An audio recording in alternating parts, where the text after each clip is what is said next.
bass god, and I'm bass with the Martians.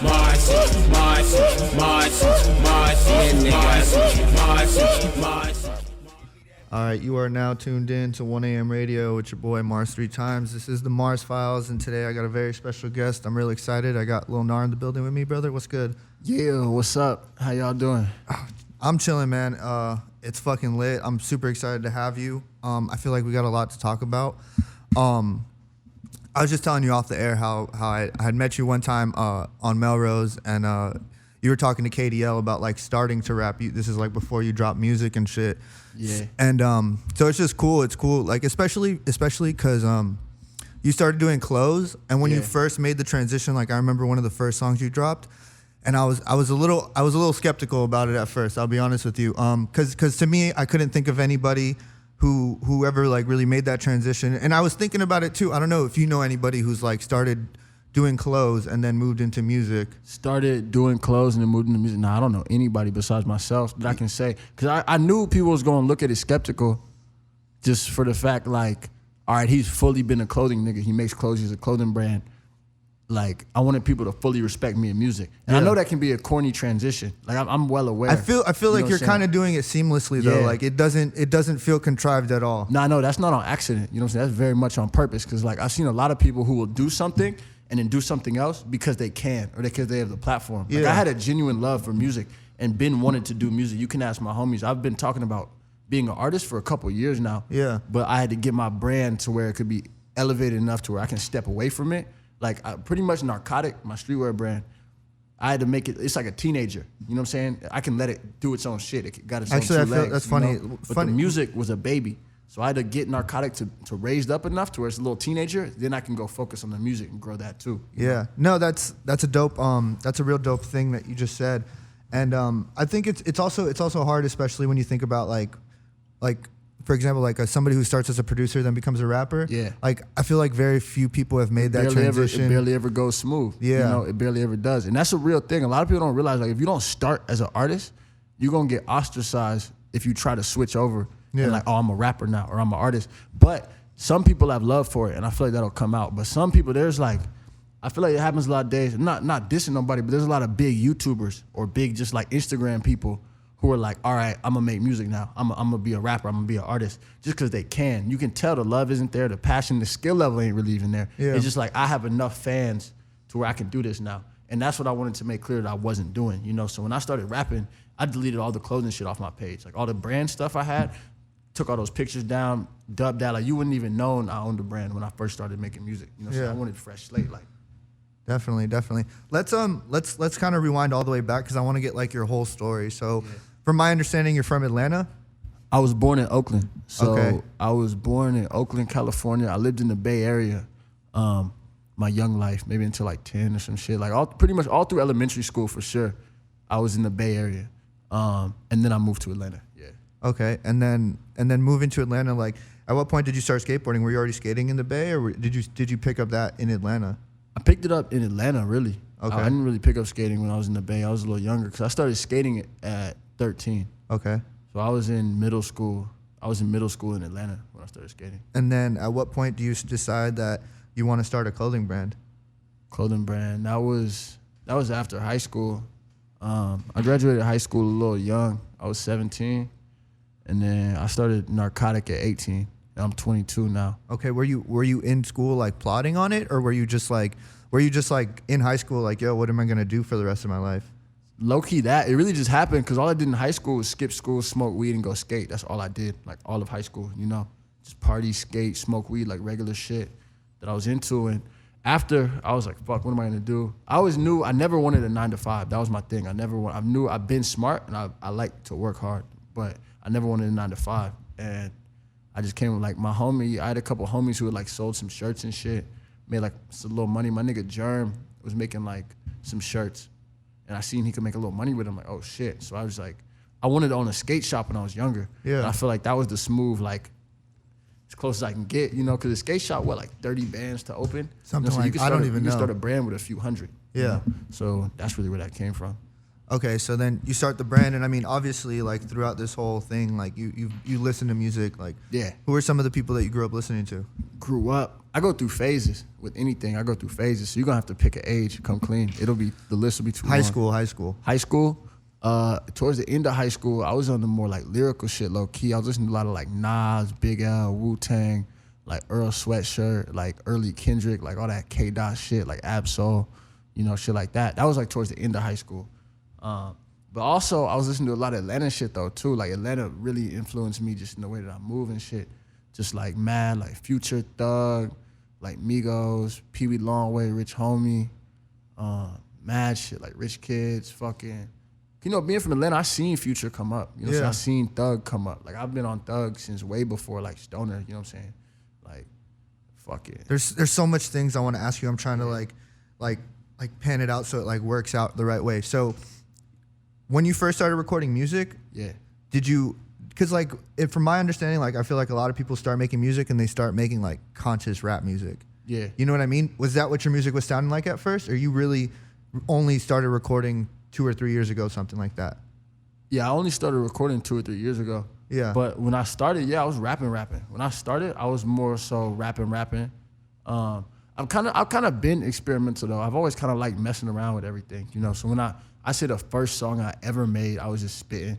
But I feel like that's what anybody does. Anybody who raps, normally their first shit is either real simplistic or it's just them like really spitting, like rapping, like bars. Yeah, and so I started with that.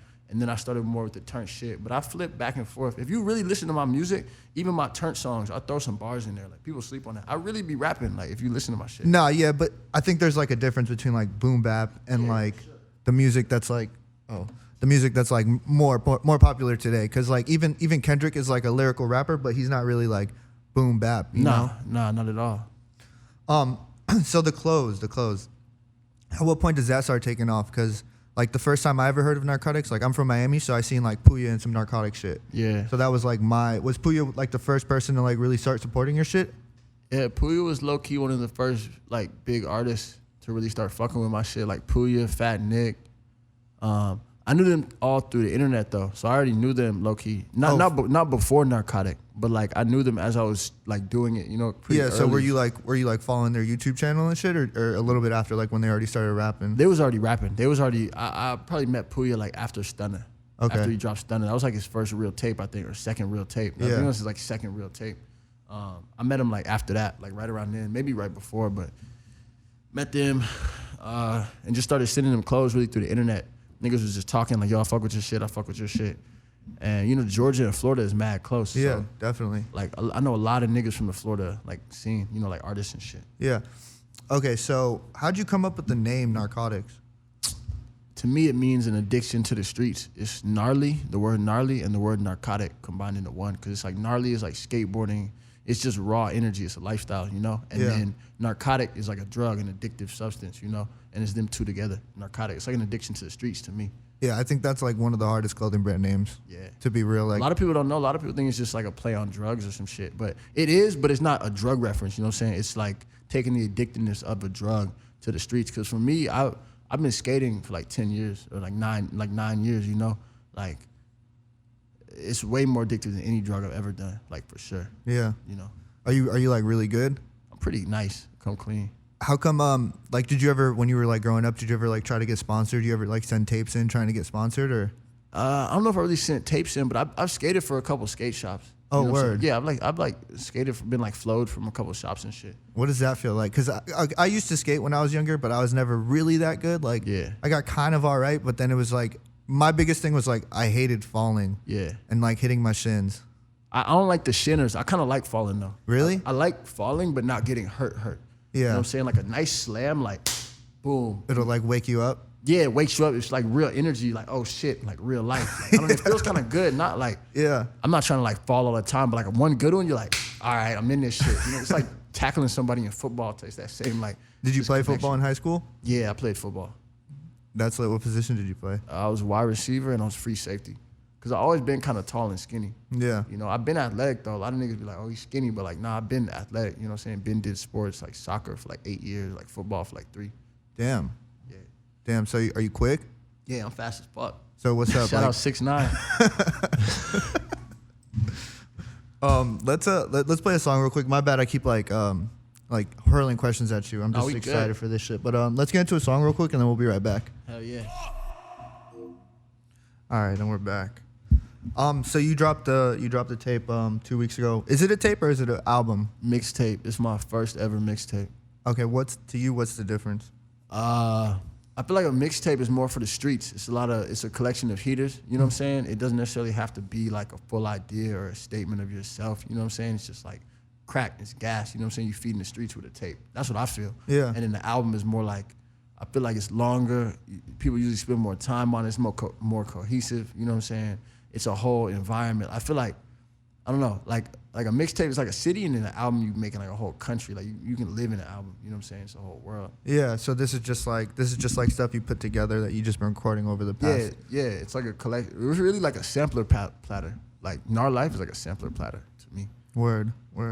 So I mean I know it's kind of soon, but when do you plan to drop an album, or you're kind of not even thinking about that right now? I'm not thinking about an album at all right now. I'm not gonna lie. Yeah. I'm not thinking about an album at all. On the tape though, you got like pretty dope features. You got IDK, you got Lil Skies, and my favorite is Zilla Kami. That track's fucking sick. Yeah, a lot of people like that one. People who like the heavy shit from me like the Zilla record a lot. Yeah. Down shit. What's your relationship with Lil Skies like? Because I seen he has like a narcotic tattoo, and y'all have 2 songs together on this thing, and I mean, just from following you for a little bit, like you guys have been like hanging out. You know what I'm saying? What's the relationship like with you and Skies? My brother. Straight up. Yeah. Love that dude. He's sick. You know what I'm saying? I've been cool with him, I think, before I was even rapping. For real? Yeah, for a minute. What does it feel like when people get that narcotic tattoo? It's lit. I love it. That's one of the best feelings. People bang a narcotic tattoo. I seen somebody with it right here, like on their face, like almost. Somebody, cause I got a tattoo right there. Yeah. Like that area, yeah. Somebody got it on like they jawbone. There's one kid, Forgiving Sins. Shout out him. He got it on front of his neck, I think. There's one kid the other day just sent me. I did a narcotic shirt that had like my throat tattoo, cause I got a knife stabbing in my throat. Yeah. And it was like that knife stabbing into a narcotic logo, and some kid got that on his stomach, like 2 days ago. That's fucking gnarly. That should be sick. I love seeing that shit. I mean, what do you like more, like the clothes or the music? And what's been better? Like, what's affected your life more?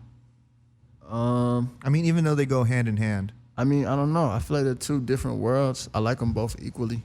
I like one for different reasons, and I like another one. Like I wouldn't live my life without doing both. You know what I'm saying? People always ask me like, which one would you give up? I just be like, neither. Like I'm not. I'm doing both. Like as long as I can. You know. Yeah.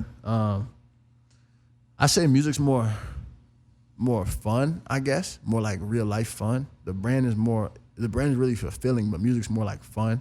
You know. And I feel like it's more influential a little bit, because the brand gives people shit to go back to where they wear it. Like it's love in a different way. But you know what I'm saying? Music, people will pull up on you on the street. Like I was walking in the office and some dude was like, "Oh, Gnar, like what's up?" before I could even get in here. You know? Yeah. Like as soon as I got on my car, nigga took a picture of me, some random dude. And I feel like the music, I mean, as far as like from a business standpoint, it's helping the brand, right? Yeah, they help each other. You know what I'm saying? Because with the music, like everybody sees you, you're known. And then with the brand, people have something to go into, like something to support. You know Yeah, what I'm something like, physical also. Something physical, yeah. Like, all right, I fuck with him. Damn, I'm in the movement now. I got a shirt on. I'm part of the movement. Yeah. You know what I'm saying? I love that. Definitely. No, that's fucking sick. So what's your deal? Like, are you signed, and how do you feel about being signed versus? I mean, I'm sure you were not signed for a little bit at least. Yeah. I've been signed for a couple months. Not even that long, really. It's sick. The tape was my first anything I really put out through the label. It's been 2 weeks. I think it's doing fire. I feel good about it. I don't know, sick. They just dropped off a chain. It's funny that I didn't sign for no chain either, by the way. Before y'all start thinking that, like I say, like, oh yeah, I love the label. They gave me a chain, but nah, I really met with every label before I signed Come Clean. Yeah. Because coming into music, I didn't have money growing up. I was broke as fuck, but like I had money from the brand. You know what I'm saying? So I already had money coming into music. So I didn't do music for money. I did it to do it, and then I didn't need to sign for the money. You know what I'm saying? I signed with who I fuck with and who I thought would be the best fit for me. Yeah, definitely. I mean, before you like actually started rapping, what was did you have like a predisposition like with or for labels? I don't know if I'm saying that right, but No, like, you are. I knew before I started rapping, I knew exactly what the fuck I wanted to do. because I have a lot of homies who are artists. Like pretty much most of my friends are artists. You know what I'm saying? So I pretty much seen how the game goes before I even fully jumped in. You know what I'm saying? Yeah. Like I was like watching from the bench. You know what I'm saying? And I'm like, all right, I see the plays. I see boom, boom. I'm off the bench. I'm doing this shit. You know? So I'm not gonna speak too much on it, but I definitely knew exactly what I wanted to do. And then people are gonna see it as it unfolds. You know, over the next like year. Yeah. Like I've been thought this through though. When my bad for the label questions, but when the label came at you, I mean, you were kind of in like the best possible situation because like you didn't need it necessarily because like you already, like you said before, you already like had the money off the clothes. I mean, did the labels like already know that and like approach you differently, you think? Some of them did. A lot of them didn't know shit though. A lot of these labels don't know what the fuck is going on. Really? You know what I'm saying? Yeah, a lot of them hit me up, didn't even know I had a brand, didn't know none of that shit. Cause like I said, I deleted a lot of the brand shit off my page. So if you didn't know me before or you didn't search it all, you wouldn't know. So what do you labels do? Come clean. They just go on SoundCloud. They look at the charts. And just whoever has the most plays? SoundCloud like college. You know what I'm saying? It's like playing college ball. You know what I'm saying? For the labels, they looking at who's on the charts, who they can take to the NBA. Yes. That's all they do. They hit you up off your song, hit the SoundCloud chart, you getting the label hit up. You know what I'm saying? That's what it is. And then my shit just hit fast. Like second song I put out, like Ride with the Five. Boom. That's the one. That's the one. My homie Liam showed me that, and I was like, oh shit. Yeah, you know what I'm saying? That was my second joint, so it wasn't like I'd been out for mad long. Like that was my second song I put out. Yeah. And that shit just went off top, and then that's when I got hit up by everybody. But I wasn't in a rush, you know what I'm saying? Yeah. I kind of want to go back to like some of the people that you listen to, because I know you're like I've heard in other interviews you say you're like a big Tupac fan. Huge Tupac fan. How do you feel about when people draw the comparison between X and Tupac? Like this. Hold on. They can't see it. I see it. Yeah, I see it. I fuck with it. I feel like it's a pretty good comparison as far as judging this generation's landscape. You know what I'm saying? Yeah. Yeah. I mean, it's a lot to say about that, but yeah, I feel it's definitely like a heavy thing. I feel like it's a pretty good comparison, to be honest. I've even made the same one. Like, the crazy thing is, I literally told, like, rest in peace, I literally told my girl that same thing probably like 2 weeks before he passed. I was like, man, this nigga is new Tupac for real. Yeah, no, the impact bro had is just impact, and then also the controversy too. Because a lot of people sleep on Tupac had mad controversy happen. Like, you know what I'm saying? Now it's just like niggas can retweet your shit. Yeah, like shit could be years old and they'll bring it back. You know what I'm saying? In the 90s, niggas, like when some shit happened a couple years later, they're not retweeting, they're not reposting the pictures. You know what I'm saying? Because they didn't even have a way to do it. Yeah, you know what I'm saying? Like so send it different. through email or something. Yeah, like email and then like like, you know what I'm saying? There wasn't social networks, so like everybody had dirt happening. Like, yeah, and it was probably a lot worse too, because like, I don't know, just the way society is built, like the way everything's like packed in or packed out now. Yeah. Like everyone's like real sensitive, and everybody's looking for something to be like outraged about. Anything. Niggas be offended by the littlest shit now. Niggas is pussy. Does that ever affect like your writing process? Cause like, fuck no. You can't say certain shit. Like remember, like maybe Tyler's a bad example, but remember Tyler coming out the gate dropping F-bomb, like faggot? Yeah.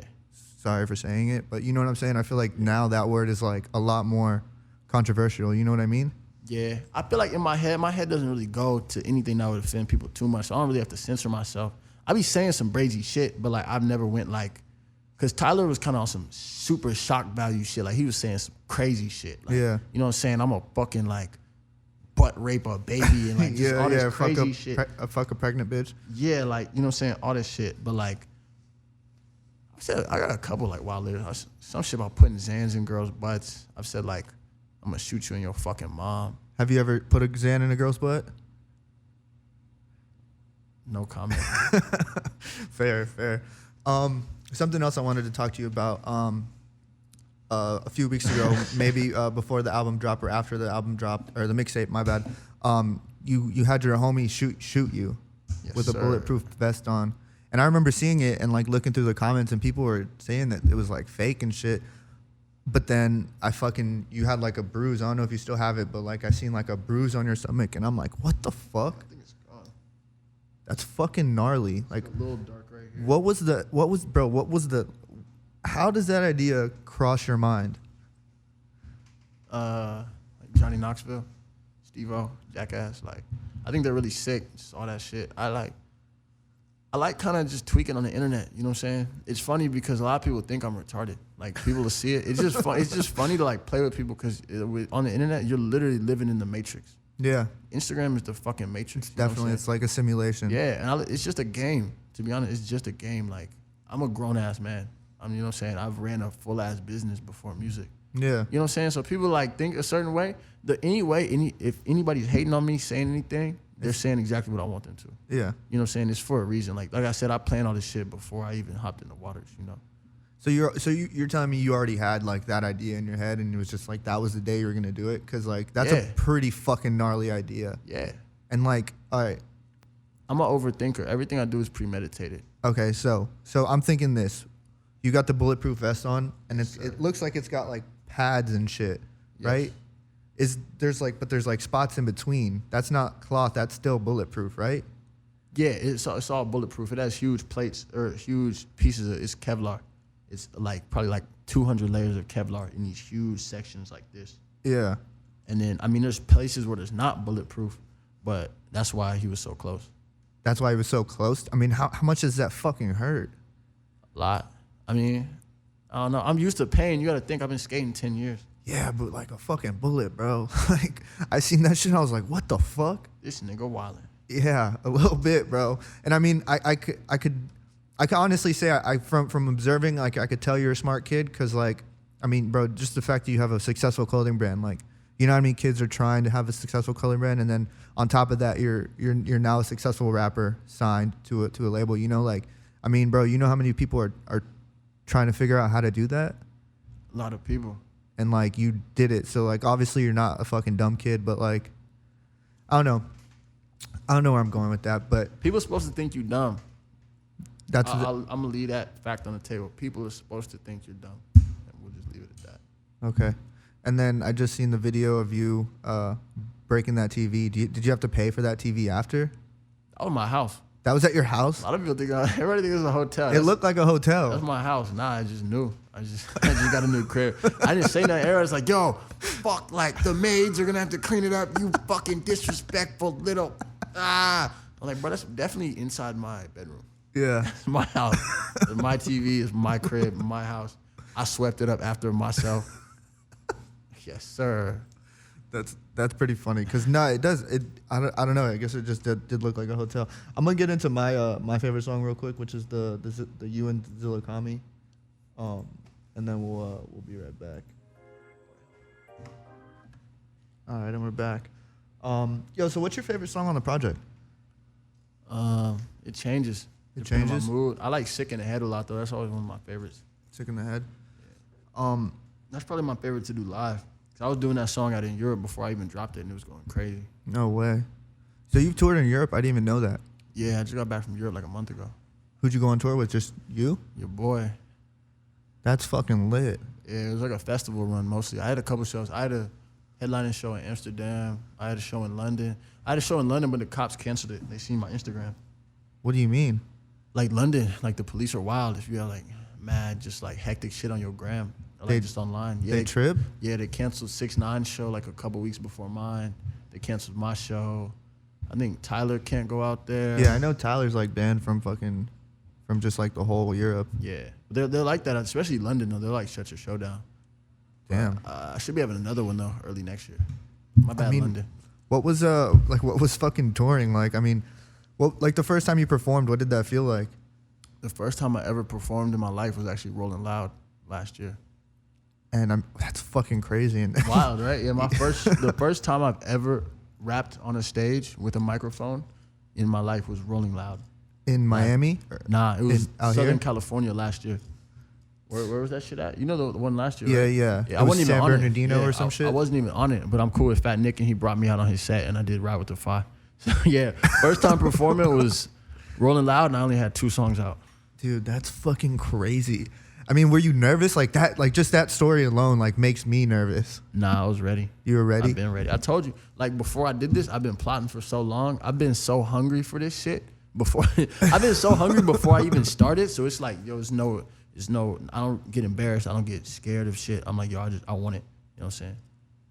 That's fucking wild. Rolling. I mean, how many people were in the crowd? Do you think like 10,000, few thousand, yeah, for sure. Yeah, a few thousand. I don't even, there's footage somewhere, but yeah. And what was the response already? I mean, it wasn't bad. I mean, obviously it's better now because I wasn't like, I had 2 songs out. Yeah. You know? But it wasn't bad. Like, it wasn't like they was booing me or no shit like that. Like, some of the kids knew that shit because Ride with the Five Slick went up, especially out in LA. Niggas was bumping that. Yeah, I mean, I also feel though that like people know you if they followed Fat Nick and Puya for long enough, then they know who you are. Somewhat, yeah. You know what I mean? Yeah. I feel like a lot of people didn't, but like they know now. You know? Yeah. Yeah, now they're hip. Yeah. Okay, so damn, I'm like still trying to think like fucking if I ever had like a first experience like that, I don't know what I'd fucking do, man. It was lit. That's insane. My first experience in Europe was even more lit. I'm not gonna lie. Yeah. So I mean, I visited Europe early. I went to Europe in February to film like a music video. I filmed Juice in Paris. But yeah, this was my first time doing shows in Europe, and they were like, most of them was festivals. So like in Russia, that shit was like 6,000 people out that bitch. You know what I'm saying? Yeah. That shit was lit. Do they speak English out there? Or like A little bit. A lot of them do. Yeah. I feel like, I mean, like the people who you need to talk to usually do like the promoters, like the DJs, like the other artists. Well, I'm shit. thinking like the people in the crowd, like, do they know the words to your song? I don't know. Or is it like gibberish to them? Probably like half of them do. A lot of them know English, or they'll know a few words. Yeah. You know? But I feel like in Europe, they rock with energy, like aesthetic energy, like the vibe of your shit and the sound of it. Yeah. Even if they can't fully understand the lyrics. Yeah, I mean, cause like, have you ever heard that like Russian rapper? Or I don't know if he's Russian, but he always be on World Star, like some big swole white dude. Oh, Jesus. Yeah. German. I'm in his one video he dropped a couple of months ago. Oh, no way. So you know, bro. Somewhat. They literally just hit me up and was like, yo, we're throwing you in our video. I don't know how they got the footage of me. They have footage of me that I didn't even have myself. And he hit me up like, yo, we're putting you in our video. And I was like, all right. Y'all should do a song together. That'd be lit. We are. I fuck with them boys. Yeah. Jesus, that's 187. Yeah, bro's got some energy. I got no clue what bro's saying, but They're he's got some huge fucking they're like the energy. biggest German artists. Word. The biggest German rappers. Jesus and like, there's a few, I forget their names because I'm high as fuck right now, but yeah, 187 is like they click, I think. Yeah. So, I mean, I assume you're like a Kanye fan. Huge, of course. So how do you feel about all the stuff that's going on with Kanye right now? Because a lot of people are upset about it. I feel like Kanye took his black ass in front of Trump and said, free Larry Hoover. And that's some real shit, and niggas is sleeping on that. Yeah, I feel like nobody could get past the fact that like Kanye is there talking to Trump. People slept on. Does niggas know who Larry Hoover is? Larry Hoover started GD. Yeah. Like, I didn't know that. Pitchfork, like, yeah, like, I didn't know started that. one of the biggest gangs in America. And Kanye went up to Trump and was like, free Larry Hoover. So people are sleeping on that fact. He was in prison because he started doing stuff positive for the community after developing a huge family and a huge movement through the Gangster Disciples. You know what I'm saying? Yeah. So Kanye went, and Kanye said that in front of Trump. It was like he was in prison because he started doing positive stuff for his community, and they silenced his voice. We need to free him, and people are sleeping on that. That's crazy. I feel like Kanye West has always been like a martyr of sorts. You know, he's always It's all over the place. I'm not saying I rock with everything he's doing, but I'm not saying I understand everything he's doing. I feel like I do, but I'm not going to voice my opinions on another man's actions. OD. You know, Yeah. I rock with him. I'm not like any person. I don't rock with everything somebody does, period. You know what I'm saying? A lot of people get too caught up in like everything a person I fuck with does has to match my ideals. Yeah. Because you're always going to fall flat. You're going to find out something, be like, damn, he feels that about that. I thought he was this, you know? Mm-hmm. That's an interesting outlook on it. So do you have like any advice or anything for somebody who's trying to start a clothing brand or somebody who's trying to be a rapper? Hard work. That's it? 2 words. Yes, sir. But it's like, all right, like hard work, but like I feel like You gotta have it in you too. If you don't have it, not to be rude, but you're not gonna, you know what I'm saying? If it's not in you, it's not gonna happen. If you fully believe it's in you though, if you feel it, because you can feel it, at least I can. If you feel something's in you and you fully believe is that, I don't mean like half, I mean like if you fully believe like this is what I'm supposed to be doing, this is what I'm meant to do, if it burns you up inside when you see somebody else doing what you feel like you could be doing, then hard work will take you there. If you don't feel that way, then no matter how hard you work, you might not end up there. I'm not gonna lie to you. Yeah. You know what I'm saying? But if you fully feel like, damn, this is what I should be doing, I feel this in my heart, there's a fire like, damn, he's doing that, I could be doing that. If you feel that, you work hard enough, you most likely gonna get there. You're gonna get there. You know what I'm saying? And you can't even come in with a mental that you're not, because then you fail. If you ever come into some shit like, damn, I might not be able to do it, you're gonna fail. Yeah. That's real. It makes a lot of sense, but I feel like it's a lot easier said than done. Cause like, I feel like you're. It's not easy at all. I didn't say it's hard work. The shit is hard. It's on my hands. It's hard work. Half of hard work is hard as fuck. Yeah. That shit is not easy. I'm not saying it's easy. I'm saying it can happen. Yeah. I'm saying you can make it happen. It's hard as fuck. Like, I started narcotic. I was taking the fucking train to a bus, then walking 2 miles to the screen print shop, and then carrying the boxes of samples of shirts back a mile on the bus, on the train. No money for Uber, didn't have a car. Like, you know what I'm saying? It's not easy, but if you work hard enough and be consistent, you can do that shit. Yeah, I mean, what makes you... You gotta open it. Yeah. I got it in a second. What? Are we good? I mean, what fucking... Like, what is it that drives you? It's like I said, that inner fire, really, what I was just talking about, like the belief in yourself and the belief that is in you is what drives me, really. Yeah. Like, that more than anything. I never really had nobody, like my mom fucks with me and loves me and like believes in my shit, kind of. You know what I'm saying? Or she does. Now. Yeah, but like when I was starting, she didn't think like, all right, this nigga just finna start a nationwide clothing brand out the crib. Yeah. You know what I'm saying? Like, niggas ain't, like, it gotta be in you. It gotta be in yourself. Yeah. That's crazy. I mean, you got something special, bro, but it's just like you said, not to be rude, it's just, I feel like maybe sometimes it could be developed in people, but it's just like, I don't know that kids out there believe in themselves as wholeheartedly as you do. I believe in myself 1,000,000%. You can't doubt yourself. If you doubt yourself, that's what's in the world. You know what I'm saying? You have to believe fully in yourself. Since I started, come clean, I wanted to be a millionaire by 21. I felt like I didn't hit that. I'm there now, but I didn't feel that way. I didn't make it then. By 21, I felt like a failure. Like, I always set unreal expectations for myself and then believe in myself fully. You know what I'm saying? That's how you get where you want to be. In my eyes, like, you can't ever doubt yourself, and there can't ever be a plan B. Yeah. You should have something like, all right, if this don't work, this is my next plan A. You know what I'm saying? But you shouldn't be like, all right, well, this don't work. Like, all right, I'll just do this. Like, then it probably won't happen. Yeah. You got to like completely invest yourself into a fire. You know what I'm saying? That's the easiest way to describe it for me. Yeah. All right. Well, do you have any shout outs or anything? Where can people find you at? Album's out now. Yeah. Spotify. I'm at Lil Gnar, LilGnar on everything. Facebook, Instagram, Twitter. Lil Gnar on SoundCloud. Lil Gnar on iTunes, Spotify. The tape Gnar Life, Gnar LIF3 is on SoundCloud, Spotify, Apple, everywhere, YouTube. Google it, you'll find it. Shout out all the homies, everybody. Shout out my mom. Obviously, shout out my grandma. Rest in peace. Shout out all the homies, Germ. Shout out my manager, Chad. Everybody who I fuck with. Whole narcotic gang, I love all y'all. Let me see y'all. I'm gonna end this on Ride with the Fire, if that's cool with you. End it on a classic.